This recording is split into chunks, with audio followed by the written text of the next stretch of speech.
Students students अभी जो है हम देखिए उदाहरण हल कीजिए में आते हैं।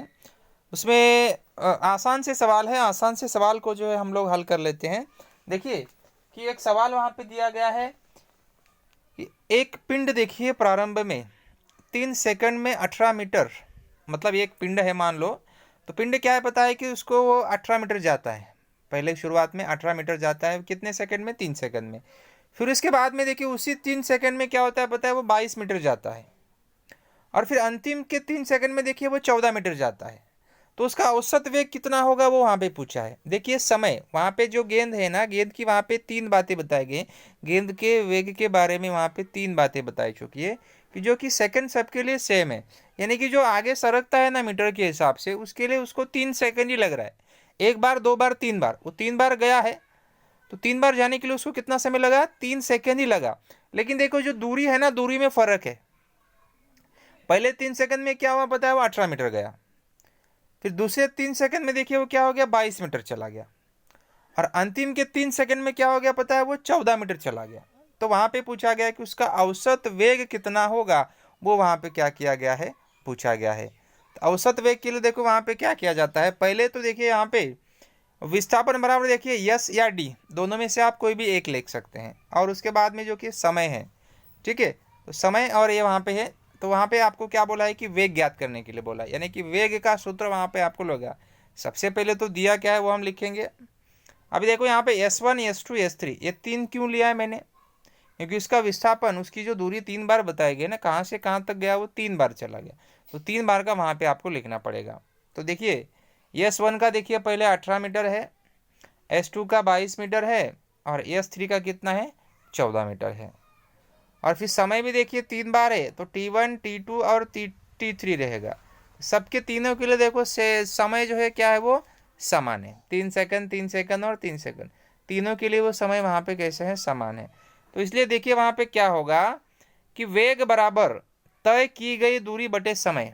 सूत्र देखिए, अगर आपको वेग, किसी भी पिंड का वेग ज्ञात करना है ना, तो उसका वेग बराबर क्या होगा, तय की गई दूरी समय, मतलब वो कितना दूर गया है और उसका समय। यानी कि v बराबर s बटे टी। v का v रहेगा, यस कितने बार है, 3 बार है। तो देखिए S1 S2 और S3 ये तीनों बार वहां पे हम लिखेंगे।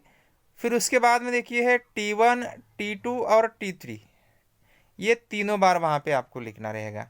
ठीक है, तो S1 S2 S3 और उसके बाद में T1 T2 और क्या है, T3। ठीक है, तो v बराबर देखिए जैसा मान है उस हिसाब से आप रखिए। S1 18 है, S2 22 है और S3 14 है। T1 3 है, T2 भी 3 है और T3 भी 3 है। तो ये सबको हम जोड़ देंगे। ठीक है, 18 22 और 14 करेंगे तो 54 आ जाएगा। और बटे कितना है, 3 3 9 है। ठीक है, 54 बटे 9 करेंगे तो देखिए कितना आएगा, 6। तो v बराबर देखिए क्या आ गया, 6 आ गया। यानी कि औसत वेग की अगर हम बात करेंगे तो वहां पे देखिए कितना आया, 6 मीटर पर सेकंड। ये उसका क्या आ गया, वहां पे औसत आ गया, यानी कि 6 मीटर पर सेकंड। ये इसका वहां पे क्या आ चुका है, औसत वेग वहां पे आ चुका है। ठीक है, तो ध्यान रखना है आपको स्टूडेंट, सॉरी। उसके बाद में देखिए अगला वाला उसी उसी के हिसाब से सवाल है। देखिए उसी के हिसाब से सेम। देखिए एक व्यक्ति शुरुआत में 40 सेकंड में 100 मीटर दूरी तय करता है। वह बाद में 40 सेकंड में वही व्यक्ति 80 मीटर दूरी तय करेगा। और अंतिम में देखिए 20 सेकंड में 45 मीटर दूरी तय करेगा। तो उस व्यक्ति की औसत चाल क्या होगी, वहां पे पूछा गया है। तो चाल और जो वेग अभी देखो उसमें चाल पूछा और वेग दोनों एक ही होता है, लगभग सूत्र सब सेम लगेगा। तो देखिए पहले यहाँ पे विस्थापन मतलब यस और समय मतलब टी। S1 बराबर 100 मीटर है, S2 बराबर 80 मीटर है और S3 बराबर देखिए 45 मीटर है। तो समय के हिसाब से देखिए वहाँ पे T1 बराबर 40 सेकंड है और T2 बराबर देखिए कितना है, वो 40 सेकंड है।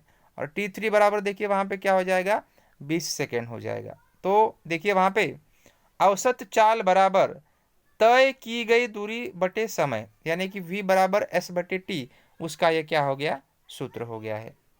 और औसत चाल वहाँ पे अगर हम बात करेंगे देखिए S1 S2 और S3 और T1 T2 T3 ये 3 3 बार क्यों आए, क्योंकि यहाँ पे 3 बार विस्थापन है और समय 3 बार है।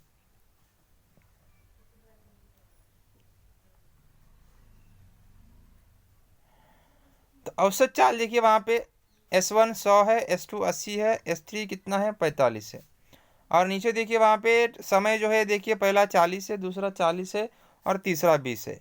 तो औसत चाल के हिसाब से देखिए तीनों का अगर हम जोड़ देंगे तो 225 हो जाएगा, और औसत चाल करेंगे तो देखिए वहाँ पे 100 हो जाएगा। तो 225 बटे देखिए क्या है 100, तो अगर हम उसको भाग देंगे देखिए क्या हो जाएगा, ये 2 जीरो है, तो 2 जीरो को काट देंगे तो 2 जीरो के 2 अंकों के बाद वहाँ पे दशमलव लग जाएगा, क्योंकि 100 के पारे में 225 नहीं आता है। ठीक है, तो 100 दूना 200 हो जाएगा, लेकिन उसके बाद में तो दशमलव दे के हमको उसको भागना पड़ेगा। ठीक है, तो औसत चाल बराबर 2.25, यानी औसत चाल बराबर देखिए क्या हो जाएगा वहाँ पे 2.25 मीटर पर सेकंड, ये उसका वहाँ पे क्या आ जाएगा, आंसर आ जाएगा। तो इसी के हिसाब से देखिए स्टूडेंट जो है ये सवाल जो है हमें क्या कर लेने हैं, हल करने हैं। तो ये एकदम से ऐसे आसान से सवाल है। कुछ उदाहरण जो है मैं आपको देने वाला हूँ जिसे आपको हल करके भेजना पड़ेगा। कुछ डाउट रहेगा तब आप पूछ सकते हैं।